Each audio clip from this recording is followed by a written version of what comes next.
I'd like to ask Joe a question or two, if I can. Joe, thank you for your presentation.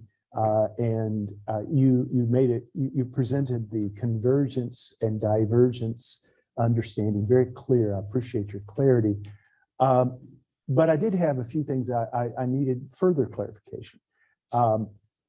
So whenever Genesis is diverging from the ancient Near Eastern context, how do you understand like the contextualization or the mission of Genesis? What do you understand to be in common? For example, to utilize ancient Near Eastern terms and concepts and cultural frameworks, would you consider that part of the convergent? In other words, if I see suzerain treaties and see, okay, the very concept of covenant, that is not something that originated with Genesis, but was already something in the ancient Near Eastern context.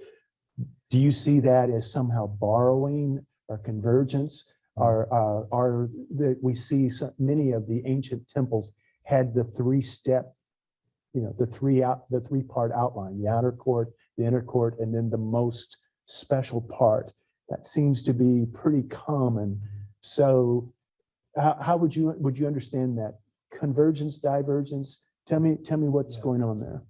Yeah, that's the real core of the question of where people come down on where does it depart or not. Yeah. I do kind of tend to like those philosophical terms of, what's an essential property, what's an accidental property. In other words, what parts of the story don't change fundamentally the nature of the story.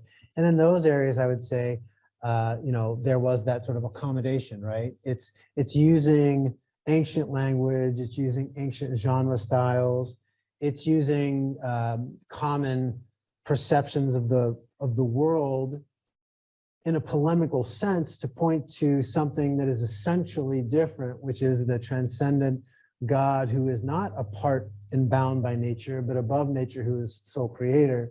And so, using similar frameworks and structures, using literary styles that were similar. Like if say, for example, we took a Dr. Seuss book and said, well, everybody understands Dr. Seuss. And if I wrote a Dr. Seuss poem, but I rewrote I rewrote some of the songs in Dr. Seuss kind of language.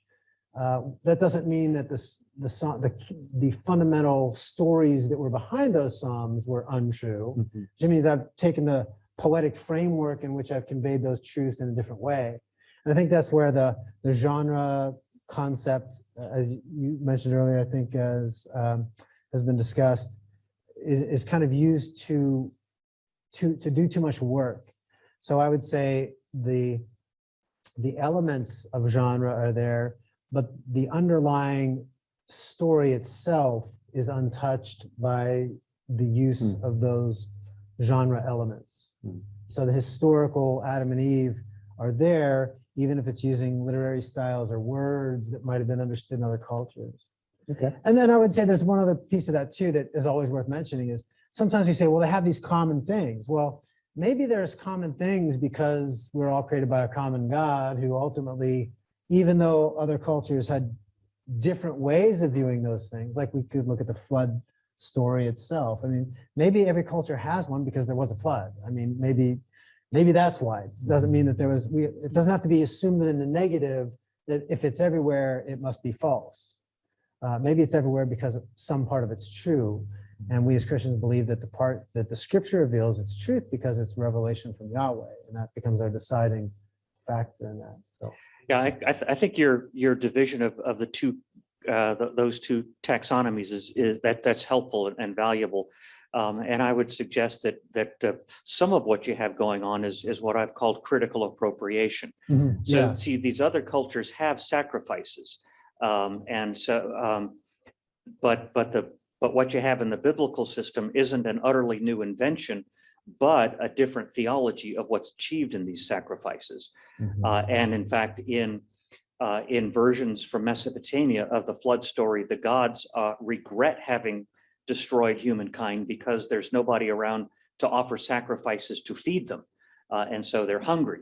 And so the tale in Genesis, when you have the account in Genesis 8 of Noah offering a burnt offering, it's God is not in a needy position, so that's a clear pushback against Yes. these Yeah. other things. The other peoples had washing ceremonies. They had forbidden animals and so on. So you have these elements that are there in other peoples, but they're, as it were, repurposed. Yeah, I think my framework, the language is different because I was thinking pushing more from some philosophical language as opposed to theological traditional. But I think when you were describing that earlier as well, those dovetail, that critical appropriation concept, I think is easily blends with that idea. Joe, before I became a Christian, looking at these ancient Near Eastern creation stories and comparing with the Bible, what really struck me was the blatant political agenda of these ancient Near Eastern creation stories. These gods have to be served. And it's like the nobles wanted to be served. They wanted to be taken care of. The gods have moral failures. The nobles have moral failures. In spite of all that, you have a responsibility to serve us. And then looking at the Bible and saying there's none of that in the Bible. That to me was what really struck me as the difference. And frankly, as a non-Christian at the time, I was appalled by the blatant political agenda. And I'm wondering if you could comment on it. I'm wondering if that's also is something you experienced. When I was certainly when I was reading into this, I think if you look at like the Memphite theology of Egypt, right? You look at these different theological storytellings that take place. A lot of that is to establish, I am the Pharaoh of this, city. I have the God that consumed your God. Therefore, my city is more powerful than your city. And if I consume you, then I'm just following the path of my God. So these stories were told in a way that demonstrated justification for political power, for conquering, for whatever issues were going on. Now, the assumption from a lot of secular philosophers of religion, and this is your area, I guess, the philosophy of religion stuff, they say, well, then Israel certainly must have been doing the same thing. They had to be doing the same thing. But I think that's where you have to take the text on its own and not assume that it's converging, that they're sharing the same goal. So yes, Israel became a nation, and there was certainly conflicts with those nations, but God is never depicting himself in the same way of the naked political purposes for the creation stories themselves. And in fact, when you look at the narrative of the Old Testament itself, it's clear that when God didn't want intermarriage, or God didn't want all those things to happen when they took over the land, it wasn't because these peoples were not created or loved or valued. It's because he didn't want them compromising their monotheistic commitment to Yahweh alone. So, and so you have built into the Hebrew system all kinds of opportunities for people outside that ethnic group to be integrated in some way, or to be valued, for their human life to be considered sacred in some way. So even as they leave Egypt, it's a mixed group, right? It's not only the biological seed of Abraham is allowed to come out and be our people. It's a mixed group. Egyptians who believe, okay, whatever your God did, I'm with that guy. After all these miracles, I want to leave with you. They became Israel as well. So you don't have that in these other stories where the gods are used very differently in that sense. So I think that's sustained in the study. Your impression as a young man was that's a really, really crucial observation. The other stories assume a kind of hierarchical society, and protecting the status quo means especially protecting the people up at the top. And so that what kind of accountability is there for them? Zero. Whereas, it's built into the laws in the Pentateuch that all the religious authorities are held accountable. Yeah. And that the systems of trials are different from the systems of trials that you'll find elsewhere. And doesn't God always take the youngest son to be the inheritor as opposed to the oldest? You have inverting things the like those hierarchy. kinds of reversals and so on.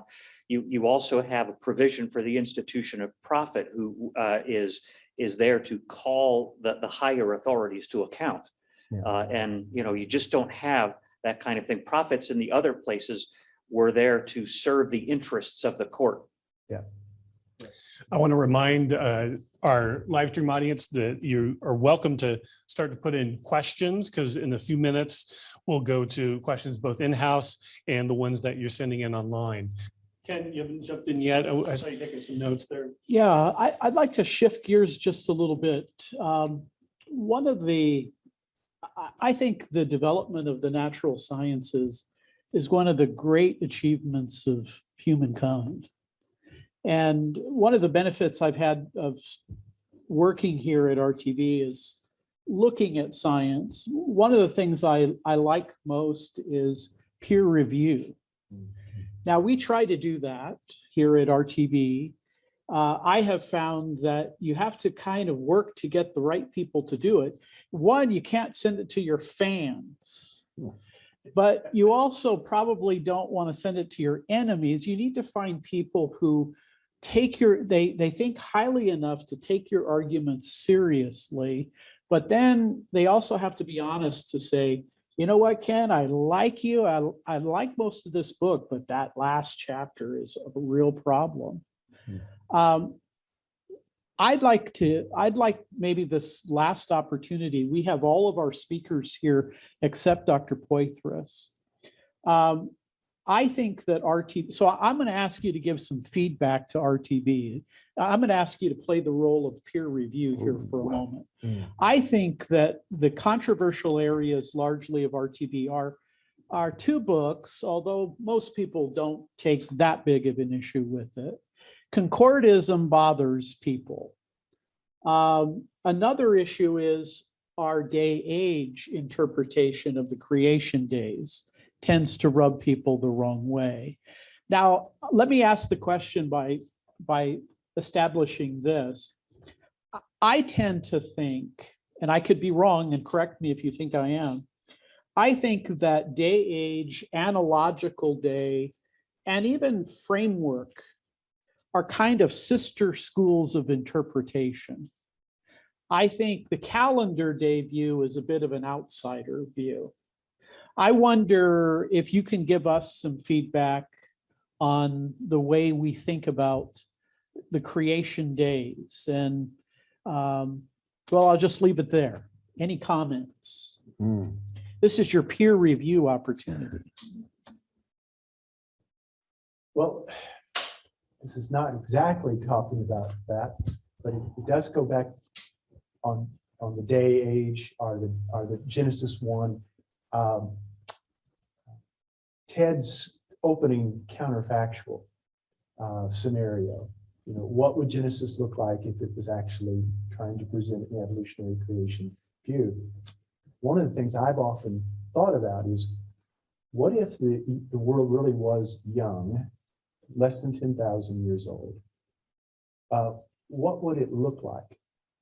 And it would seem to me, there's about a couple of 100,000 stars that are less than 10,000 light years away.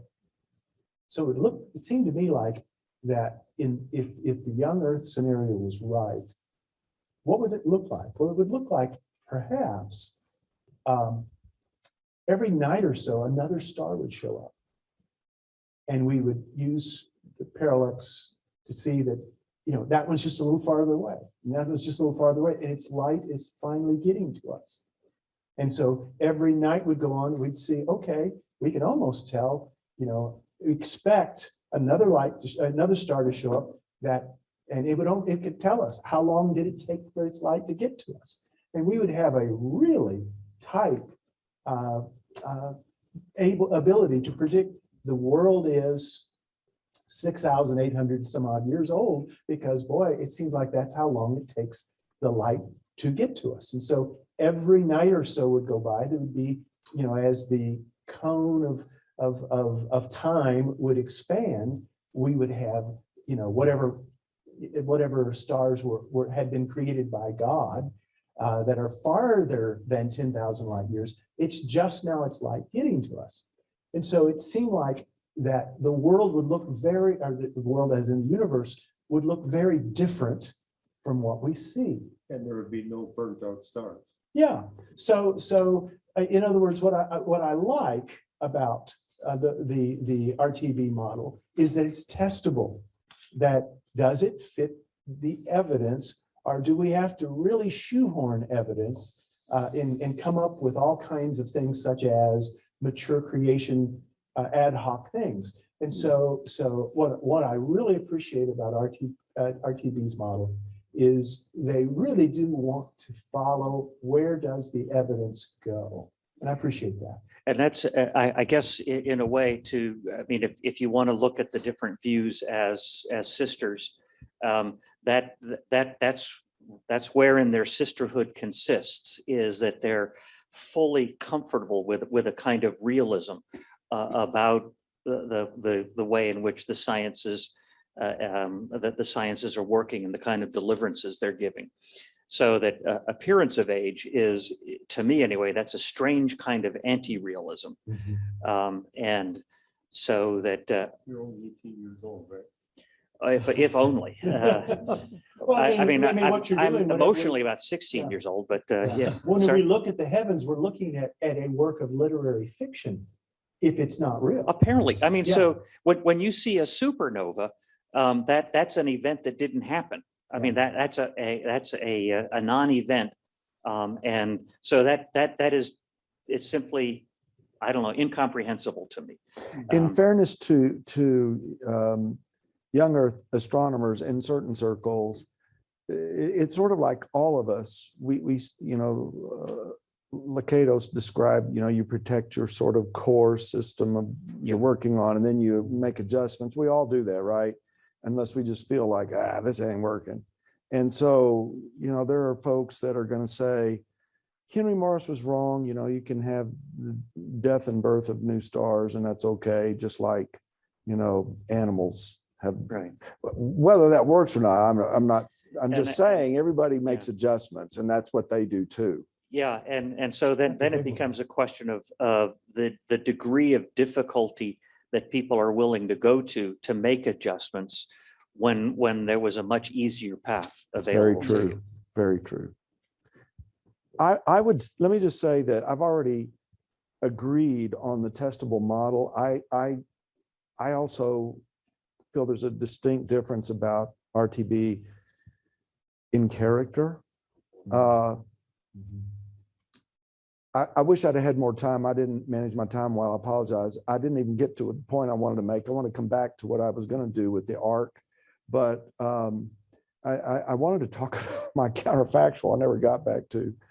And of course, what that shows is you would have to change so much of the Bible. Let's go to questions too. I'm going to take one from our live stream audience, and then we'll go in-house here. Darren asks this. He says, I'm uncomfortable with dates of Adam and Eve as 150,000 years ago. Where would a gap that big fit in Genesis? He says the genealogies have gaps, but could they have gaps that large? I'll start with that one by saying there's definitely gaps in the genealogies. That's something that even our young Earth creationist friends admit, that there have to be gaps. The big debate is how many gaps. And I'm not going to try to answer that.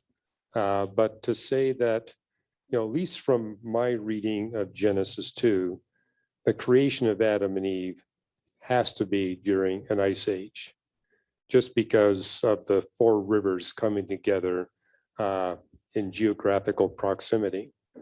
That can only happen above sea level during an ice age. Then the debate is, well, is it the previous ice age, or does the text allow it to be the ice age before this ice age? Then you say, well, what are the best scientific dates on this? Well, the scientific dates will put human beings back to where carbon-14 no longer gives you accurate dates. That's somewhere between 40 and 45,000 years ago. So Adam is before that. And then you've got the genetic dating tools, which basically say 150,000 years ago, plus or minus 150,000 years. When you take into account the systematic errors, you get quite a broad range. And I find it interesting. I think we're actually getting a more accurate date from the Genesis than we're getting from the science. Now, where science does pick up is once you get 250,000 years ago, you begin to pick up another radiometric tool. But that's the range. Is as far as modern humans go, no one really pushes it back earlier than that, but that still gives you quite a range. And I personally think it's most likely, based on what I see in the flood text, we're probably talking about everything happening during the last ice age.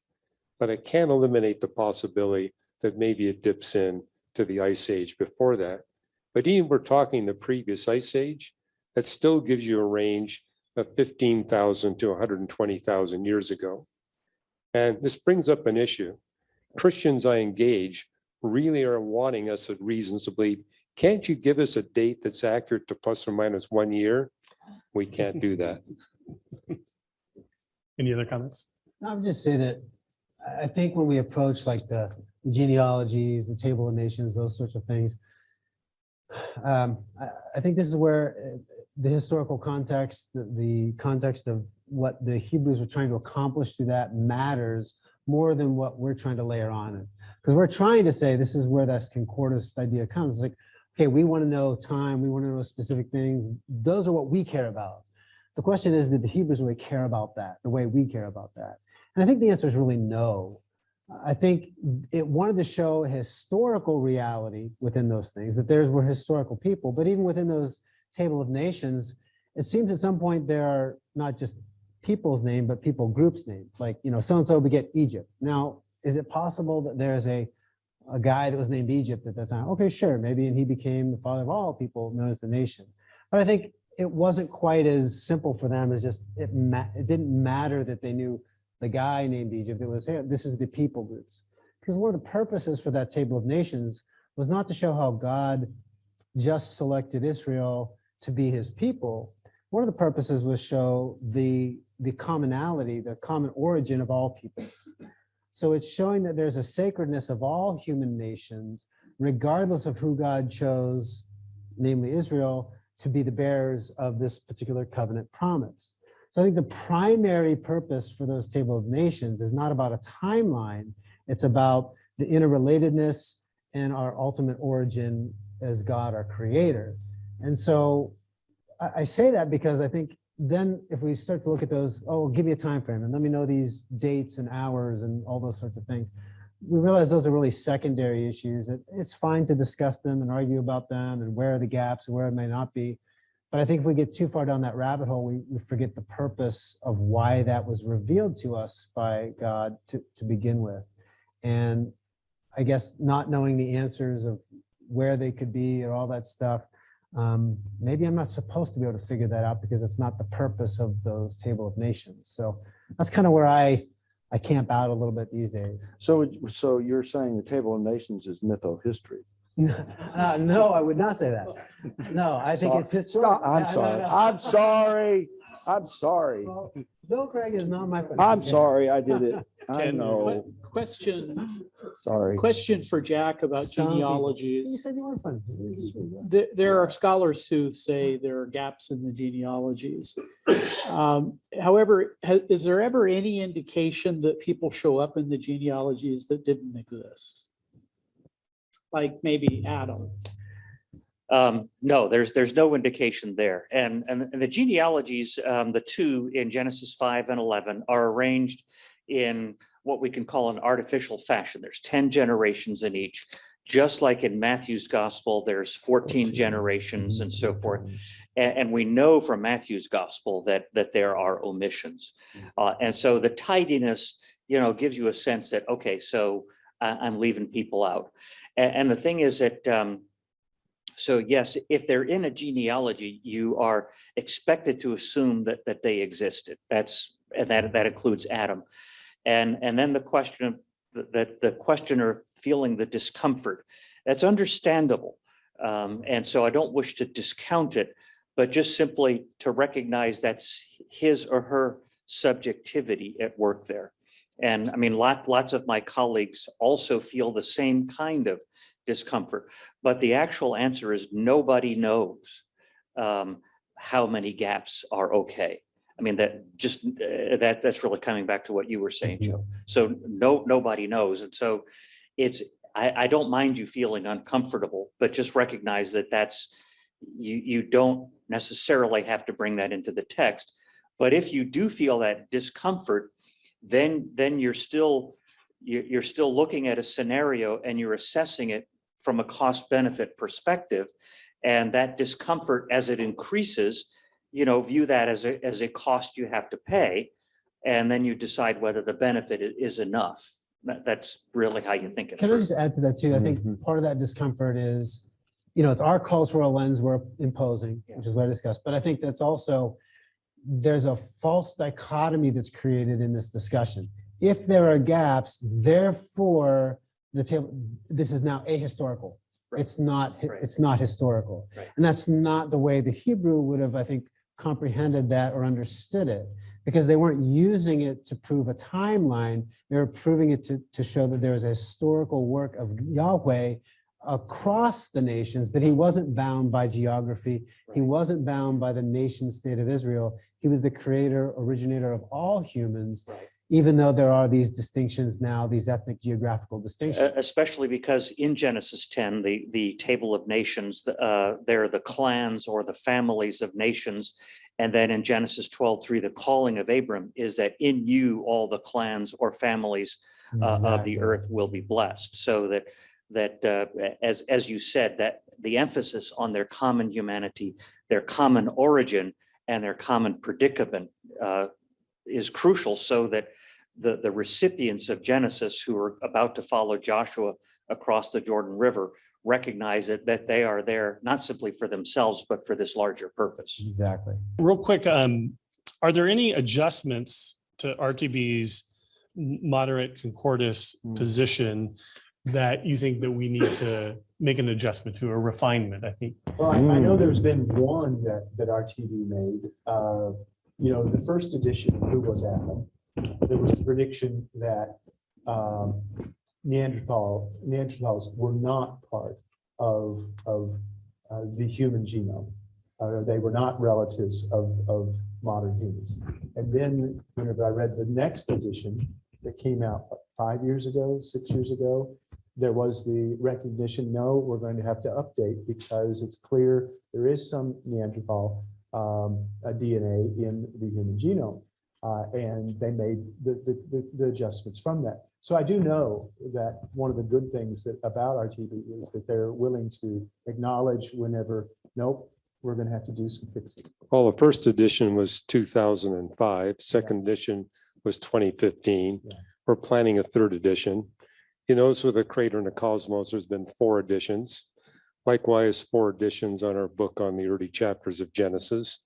And we do make adjustments all along the way. And so there are things where we said, no, that needs to be adjusted in this direction, or we got a stronger case here, or we don't have a stronger case is what we put in the second edition. So that's a tradition that I hope the new president will continue. In Reasons to Believe is that we'll never stop at an edition of a book. We'll continue to make new editions. Ken and I are actually thinking about bringing out a second edition of our book on UFOs. I had a trip and no. Don't tell us about this program. I would like to say that they do have a different logic. They prefer abduction to deduction and induction. Yeah.